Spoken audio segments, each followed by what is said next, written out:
kita, kaum buruh. Bertahun-tahun kita memeras keringat, melakukan kewajiban kita sebagai pekerja di pabrik ini. Tapi apa yang kita dapat? Upah yang tak layak, eksploitasi tenaga dan jam kerja.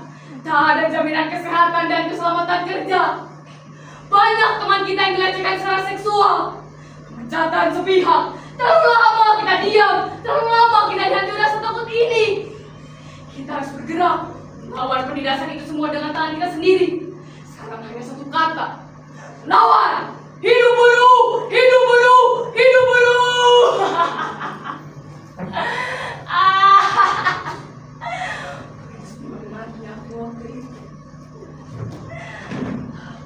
Singa yang mengaum di antara ribuan penghuni hutan. Semua mata tertuju padaku. Mereka diam. Entah kata itu orasiku atau kalimat-kalimat itu keluar dari mulut perempuan yang selama ini terkesan pendiam. Aku tak peduli. Yang pasti, waktu itu aku hanya menyalahkan apa yang kurasakan selama bekerja di pabrik ini. Aku bertepuk tangan. 5 menit.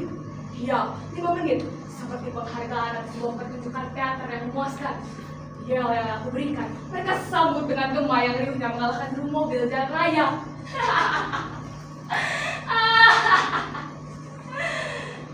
Iya, aku Sunan sang pengatur. Dengan kerjaku sesama operator, aku mungkin dianggap pahlawan. Telah mewakili mereka yang kabarnya tidak bicara, mewakili mereka yang hanya bisa berkeluh kesah di belakang. Saya hanya coret-coret di dinding dengan spidol atau lipstick yang berisi umpatan-umpatan pada atasan. Wahai kamu manajer tampan, pergilah ke neraka. Wahai kamu supervisor jauh, jadi dukun adal. Begitulah jadinya bila hidup ditekan, tapi tak dilampiaskan secara benar. Sejak demonstrasi itu, hidupku berubah. Aku semakin berani membela rekan-rekan kerjaku di depan atasan. Kalau aku bukanlah pengurus serikat pekerja. Pernah satu kali, dia mengadu padaku, ia dijatuh SP1 karena tidak masuk kerja. Alias mangkir. Padahal dia sudah memberikan alasan mengapa ia tidak bisa masuk kerja. Karena menstruasi. Itu pun sudah disertai surat keterangan istirahat dari dokter. Tapi mereka tak menerima alasan itu. Bahkan dia dituduh menstruasinya adalah rekayasa untuk tidak masuk kerja. Jelas aku marah. Tinggalkan pekerjaanku lantas melabrak supervisor edan itu. Apa benar? Ibu meng-SP dia. Atas dasar apa? Bukankah dia sudah menyerahkan surat keterangan istirahat dari dokter? Kami tetap tak bisa menerima surat itu. Kau tahu, pabrik ini sedang banyak orderan dan kita sedang dikejar target. Kau tahu kerugian perusahaan bila seorang saja lolos pekerja. Kami memang SPGF sebagai pelajaran untuk semua karyawan. Pelajaran katanya. Pelajaran mana? Dan siapa gurunya yang menjelaskan bahwa perempuan tidak boleh menstruasi? Aku pikir pelacur sekalipun akan diserat dari melacurnya bila sedang datang bulan. Lantas, kujelaskan perihal proses biologis menstruasi.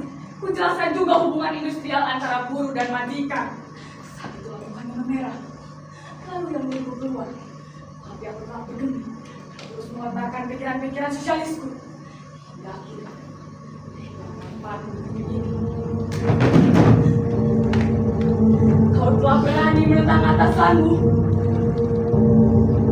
Hei, jangan agak melakukan kita. Atas dapat perlakuan seperti itu, aku menangis. Menangis dan dua kata yang sudah kuhapus dalam kamus besar hidupku. Tamparan perlawan tua itu selayaknya minyak tanah yang disebutkan dan memperbesar api dalam dadaku. Kutampar kita, jambak ia. Dijedotkan jidatnya ke meja kerjanya.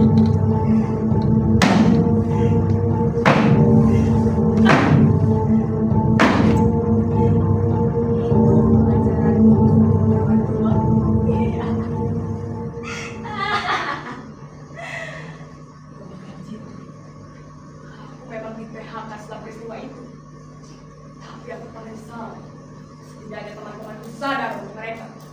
Walaupun itu berarti harus mengaturkan kemanusiaan. Tidak, mereka berani menggelar demonstrasi yang menyangkut hak mereka.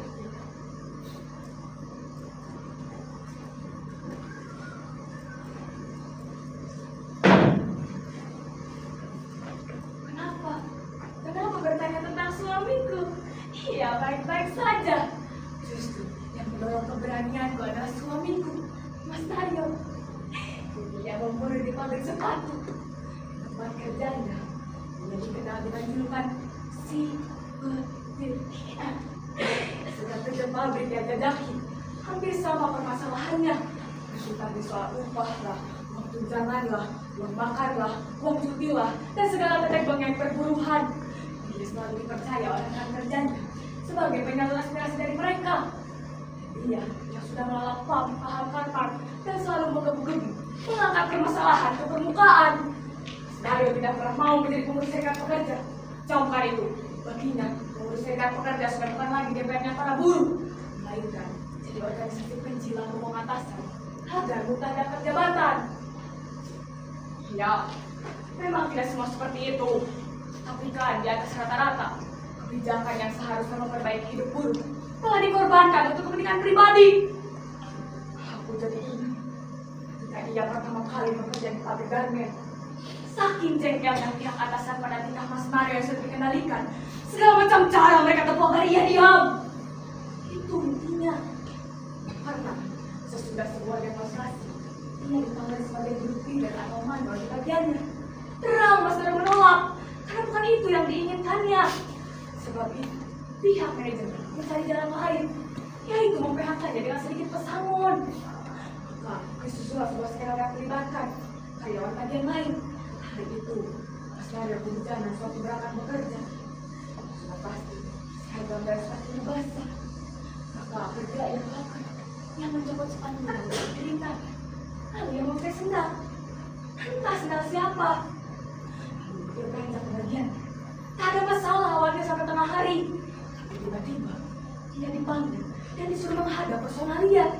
Walah, Mas Mario dituduh mencuri sendal temannya di loker. Mas Mario tak menerima tuduhan itu. Lantas dia meminta bukti. Dan dipanggil Subondo.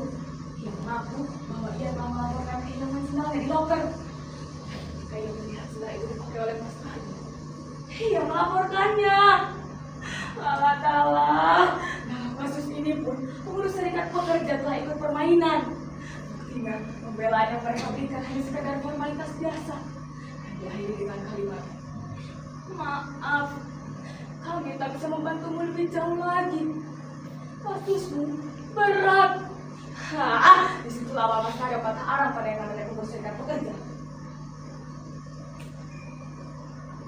Kau jadi bicara soal suamiku sih? Aku disebutkan hendak menceritakanku di pabrik sebagai orang berulu. Ya wes, kita lanjut ya. 15 tahun aku bekerja di bidang buah pabrik. Ya, agak jauh dari garmen, sepatu, dan tekstil. Kesejahteraan buruh di bidang itu selalu memprihatinkan. Terlebih, karena mayoritas pekerjaannya adalah kaum perempuan.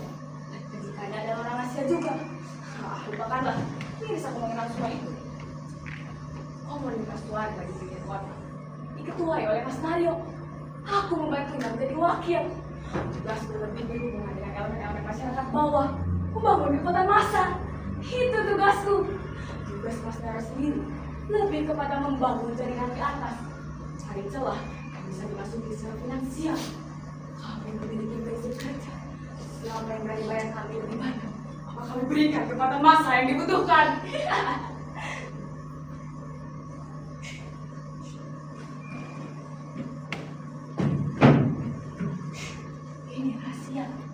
Jangan bilang pada siapa.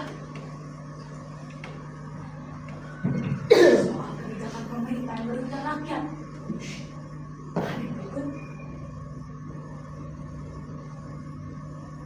Setiap rumah kami hargai 100.000. Ada yang mau ikut.